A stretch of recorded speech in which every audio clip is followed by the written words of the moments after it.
Euh, Bonjour, docteur Grandoge, comment allez-vous? Ça va bien, merci.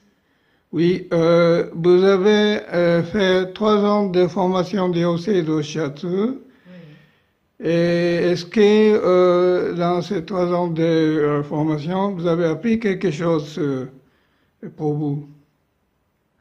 oui, j'ai appris beaucoup de choses sur moi, beaucoup de choses mais déjà, les 3 ans de formation pour moi étaient une hygiène de vie exceptionnelle, c'est-à-dire qu'une fois par semaine, durant 3 ans, on faisait du do-in, des étirements, on donnait un soin et on recevait un soin de chaque fois 1 heure, 1 heure. C'était déjà une hygiène de vie qui m'a soutenue durant 3 années. Mhm. Euh, mais de recevoir le shiatsu, enfin, dans la formation on donne et on reçoit, de le recevoir sur soi m'a permis de découvrir une certaine détente et un plaisir du recevoir et du toucher. Euh, Dans la formation, je pense qu'on a beaucoup appris aussi, de par les exercices, comment dire, j'ai des exemples en tête, mais euh, de, de, de trouver comment trouver notre force en nous pour pouvoir la communiquer à d'autres. Je me rappelle que vous nous mettiez dans des positions bizarres pendant très longtemps Oui, et qu'on devait, pour pouvoir subsister dans cette position bizarre, oui, trouver un équilibre, une force, un calme en nous. Et finalement, on y arrivait tous. Et ça m'est resté. Ça oui, m'est resté.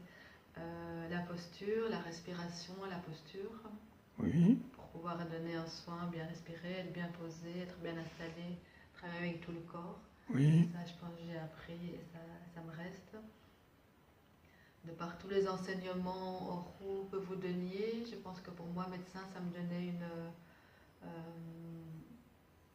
une ouverture sur une autre conception du monde que la conception de médecine comme je l'avais apprise à l'université, avec d'autres pairs, d'autres points de vue, un autre regard qui était beaucoup moins dualiste et voilà, qui m'a permis d'élargir mon point de vue sur le corps humain, sur la santé et sur un espèce d'équilibre en mouvement. Alors que dans la médecine, c'est plutôt la bonne santé, la mauvaise santé, mais il y a moins cette recherche d'équilibre de chaque instant. oui, Le système des méridiens m'était inconnu, il n'est pas connu en médecine classique, donc c'est aussi notre perspective, notre regard sur le corps, sur la santé, et, oui. et aussi sur cette question d'équilibre, d'homéostasie, de l'harmonie. Je pense que le mot harmonie revient beaucoup dans la formation, en tout cas dans la manière dont je l'ai vécu.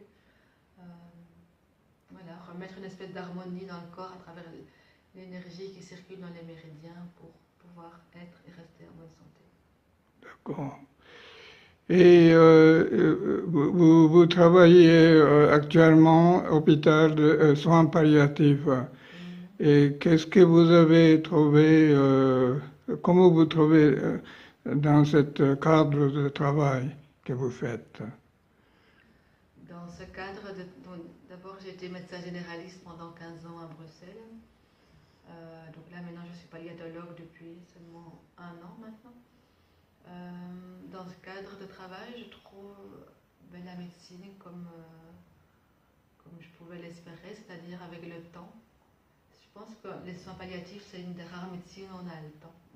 Le temps pour tout, le temps pour être auprès du patient, le temps pour être auprès de la famille, le temps pour être, être là, être présent. Donc je pense que dans notre société où tout est rapide, c'est voilà, une des spécialisations de la médecine où on peut avoir ce temps de bien soigner. Euh, C'était quoi la question? Oui, Qu'est-ce qui me mais plaît? comment vous, parce que en général, le soin palliatif, ça veut dire les gens, ils ont quelque sorte abandonné la médecine classique, non? Donc, comment vous allez affronter s'ils vont mourir, les Oui. patients? Les gens arrivent chez nous quand il n'y a plus de traitement curatif, donc ils arrivent chez nous entre quelques heures, un jour, quelques semaines ou quelques mois avant de mourir et restent généralement chez nous jusqu'au décès. Euh, Mais donc la guérison du corps physique, forcément, n'est pas notre objectif.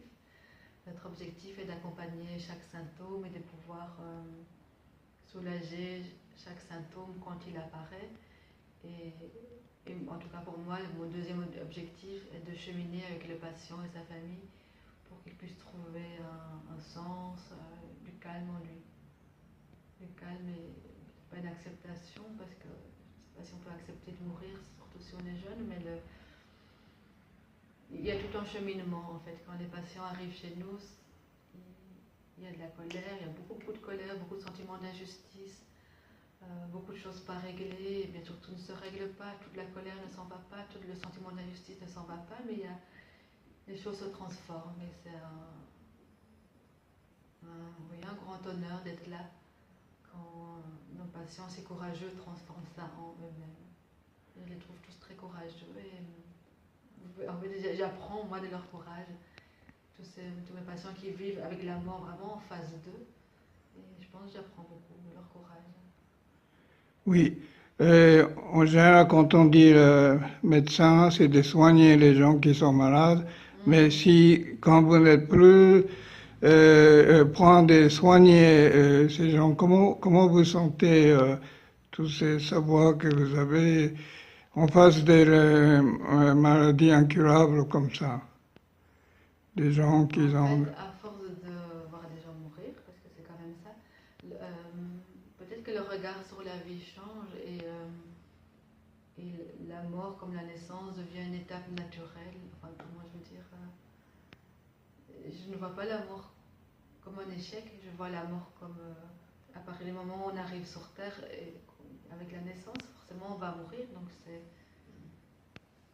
pour moi la mort n'est pas un échec de la médecine, la mort est une étape et j'accompagne cette étape. Mais si je comprends bien, c'est que souvent ces gens-là, juste à la fin de mourir, souvent ils souffrent la douleur comme ça. Comment vous apportez de regarder les gens qui sont en train de souffrir? Pour ça, on est spécialisé dans le traitement de la douleur, donc donc la médecine là est très utile et la pharmacologie, les médicaments classiques sont très utiles. On utilise beaucoup de médicaments qui soulagent bien les patients, on essaie de trouver le meilleur à la meilleure dose. Donc à la fin, il peut partir paisiblement. C'est notre objectif.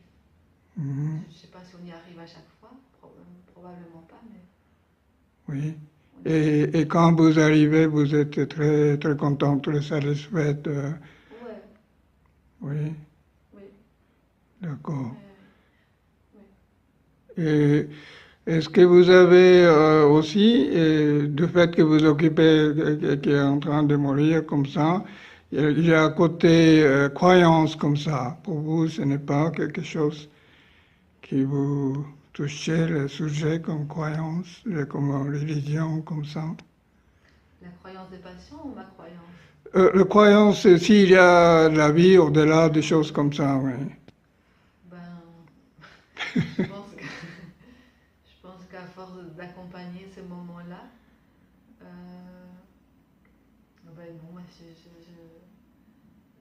pour moi, c'est un mystère. Mais j'aime l'idée de travailler avec le mystère. C'est pourquoi on arrive sur Terre, pourquoi on s'en va, pourquoi ces moments précis, c'est d'où vient-on, où va-t-on, j'ai pas la moindre idée pour finir. Mais voilà, pour moi c'est le mystère et j'aime travailler à la porte du mystère. D'accord.